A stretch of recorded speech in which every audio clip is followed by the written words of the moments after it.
Hey guys, JMan57X here, bringing you yet another Terraria 1.2 video. This one is on, as you can see here, the Hardmode dungeon, and all the changes that happened to it after defeating, it's just Plantera, I think, right? Yeah, you have to kill the golem. Speaking of the golem video, I meant to upload that yesterday when I uploaded the Jungle Temple exploration, but the internet connection cut out while I was at school, so unfortunately that didn't happen, but should be going up today. So yeah, I did do a lot of exploring off camera of this place beforehand. I probably spent about an hour or so in the place. I was watching, I was listening, sort of listening to what is the Minecraft 48-hour charity live stream that's going on right now. I would highly recommend you tune into that. I'll probably post a link to it in the description. It's very entertaining. But yeah, so I did get a bunch of loot from this place ahead of time. I think that actually works out better because now instead of spending a bunch of time trying to grind up loot and stuff during the video, I did a lot of it off screen, so I can just show you the rewards. So in the higher levels, these blue armored skeletons are very common, as you can see, and the casters that cast what is that? I don't actually remember what it's called. It's a spell that you should go kind of obsess over, like Moonbeam or something Beam, I think. Shadow Beam, something like that. I think, oh, is that a Whisper bottle? Oh, sweet. Yeah, these necromancers, they use that spell. I don't remember exactly the name, but it does that. I think they have a chance of dropping it too, actually. Haven't gotten that yes, yet? that's something I was kind of curious about, is how it works. Sometimes when you kill an enemy, I think a dungeon spirit, it's called, will spawn. And when you kill them, it seems like you get either 1 or 2 ectoplasm. And, okay, now we can talk about, there's also a series of hell enemies that spawn. Or hell-based, I guess, dungeon enemies. One of them, of course, is that caster you just saw that shot the exploding balls. There are also these hell armored bone guys. Here it spawns these rusty armored bone guys. They are slower. The blue armored bones seem to be a lot faster. Of course, the hell armored bones catch you on fire. And then these guys, I think, are probably just stronger overall. As you can see, there also are skeleton snipers that can drop either a sniper rifle or a scope of sorts. Enemy that can spawn. Well, actually, there's a couple. There's one that's basically like a boss, like a mini boss for the dungeon. The paladin. I believe I've talked about him a little bit before. Here's one of the places I died. He is very strong. He has like 5,000 HP. He throws hammers that can go through walls, and he is completely resistant to all knockback, as far as I've been able to tell. None of my attacks, at least, have knocked him back even a little bit. So it's very, very formidable foe. I thought he spawned in this type of background, but actually I haven't seen him do that. Ah, yes, these guys also, the giant curse skulls. They like movement-wise, I got another ectoplasm there. Movement-wise, they work the same as regular curse skulls. They just kind of hover around for a while. They can go through walls, and then eventually they'll charge at you. However, these ones, of course, in addition to being larger, having more health, more damage, all that stuff, they also shoot projectiles at you very occasionally. Then I'm guessing can also cast curse, but of course I have the Ankh shield, so I don't have to worry about that much. I'd really like to see that new caster, because they actually have a unique debuff that, as far as I'm aware, only they can inflict on you. So I'm trying to see what the heck? Huh? There's a line here. I thought it was just a random piece. Ah, there he is. Okay. Anyway, yeah, these guys are pretty challenging. They shoot I guess you could call it 3-round burst of those very small, very fast projectiles. They don't travel very far, but they do go through walls, and they are homing. When they hit you, they cast you with crap, I forgot what it's called actually. It's a debuff basically. It's like a stronger version of darkness. It makes everything extremely dark, and it actually isn't protected. Nothing can protect you from that, as far as I'm aware. What is it called? It's Blackout. Yes, Blackout. That's the one. So yeah, they're pretty challenging and everything. That's for sure. I'm gonna try out this spectral staff thingy here. Spectre Staff. Someone's a lost soul to chase your foe. Awesome. Okay, so yeah, this is pretty much the spell that that the casters down in the ragged casters, I believe they're called, shoot. So that's kind of interesting. What are they called? Diabolic. Okay, that's what those guys are called. And, oh, interesting. So those explode as soon as they reach where you were when they fired it.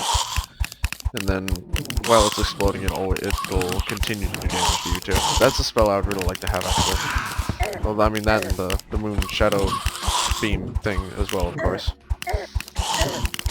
That seems like a really awesome spell. This ectoplasm. I've actually never seen these guys before. Huh. That was odd, actually.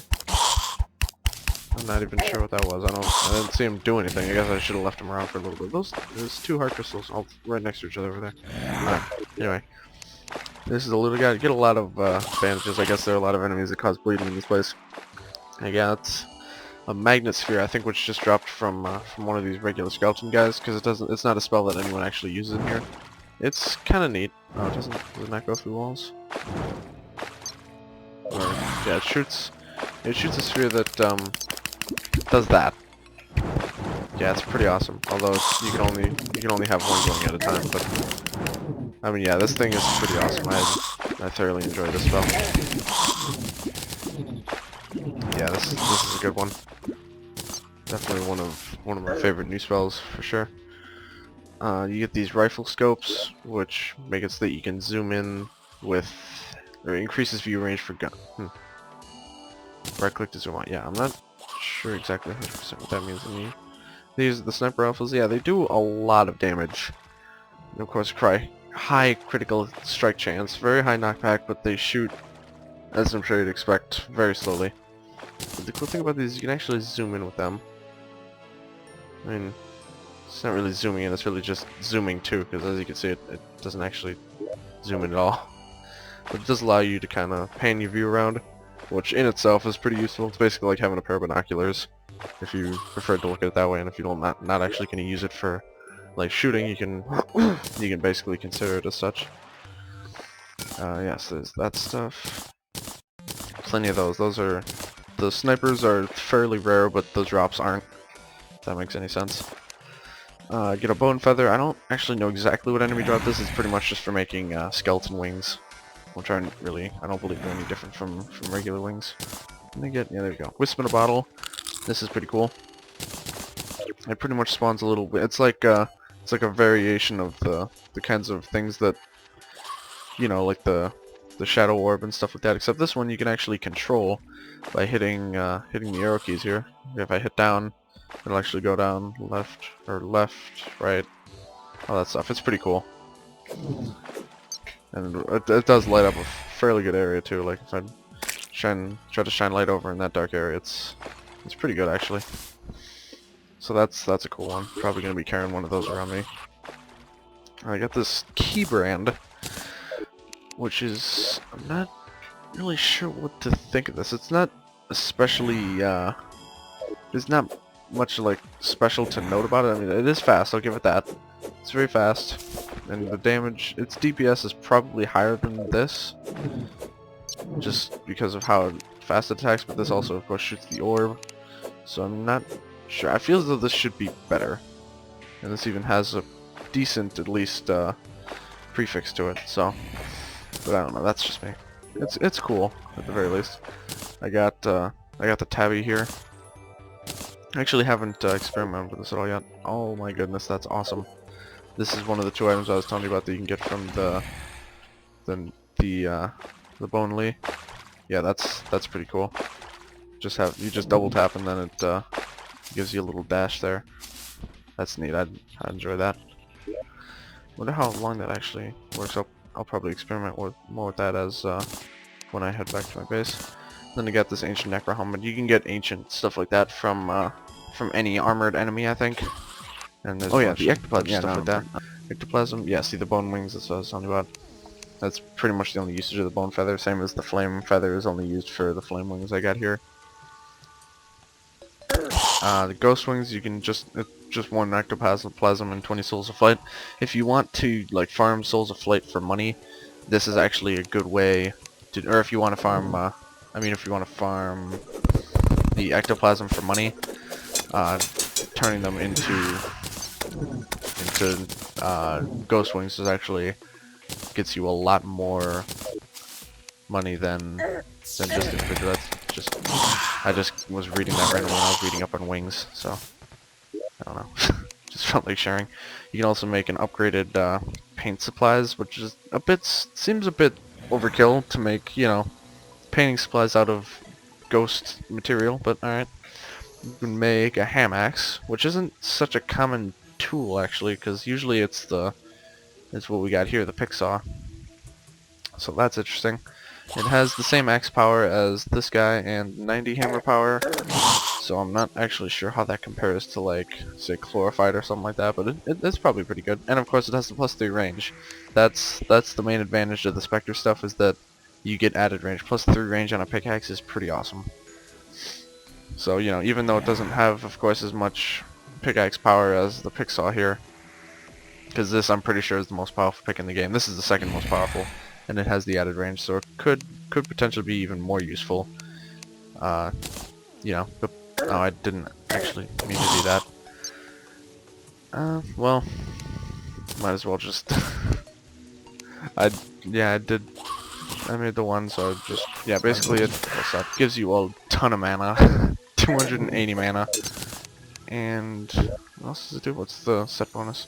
Magic damage under enemy heals the player with lowest health. I'm not sure exactly what it means by player with lowest health. Yeah, that is insane right there. Look at that. That's awesome. That's actually the first time I've been able to use that. That's great. Thank you guys for watching. If you like this video, stick around. There's gonna, I think, after the temple, I think I've pretty much covered all the significant areas in and changes and stuff in 1.2. So that's always exciting. Of course, that doesn't mean the videos are necessarily gonna end. I'm probably gonna start doing King's Lineage series again. I just kind of put that on the back burner for my single player series, or single player videos like this one, and stuff like that. Of course, on certain accessories and armor sets and things of interest such as that. Please like, comment, subscribe, all that good stuff. I think I got another subscriber, so I'm back up to 78, so that's always good. But you can always use more. Really appreciate any support you guys are willing to give me. So yeah, thank you guys for watching, and I will see you guys later.